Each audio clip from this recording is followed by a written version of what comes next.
វេសន្តរជាដកទានបារមី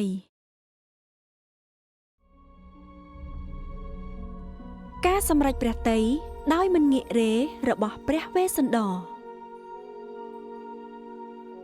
បន្ទាប់ពីដំណើរដ៏វែងឆ្ងាយជូជកក៏បានទៅដល់អាស្រមព្រះវេស្សន្តរហើយក៏បានទូលស្នើសុំបុត្រទាំងពីរព្រះអង្គទ្រង់ជ្រាបជាមុនក៏សម្រេចប្រគល់បុត្រទាំងពីរទៅឲ្យជូជកដោយភាពស្ងប់ស្ងៀមជូជកបានហៅកុមារទាំងពីរឲ្យទៅតាមគាត់ប៉ុន្តែពួកគេមិនព្រម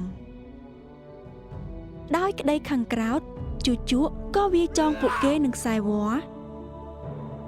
ហើយអស់ចេញពីអាស្រមនោះទៅដោយរំជួលព្រះតីនិងចិត្តសប្បុរសរបស់ព្រះវេស្សន្តរពពួកទេវតាបានតាមឃ្លាំមើលថែរក្សាកុមារទាំងពីរនៅពេលដែលពួកគេធ្វើដំណើរជាមួយជូជក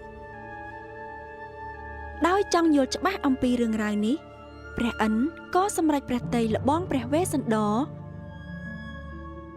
ដោយនិមិត្តព្រះកាយជាព្រាហ្មណ៍ម្នាក់ទៀតមកសុំមហេសីរបស់ព្រះវេស្សន្តរ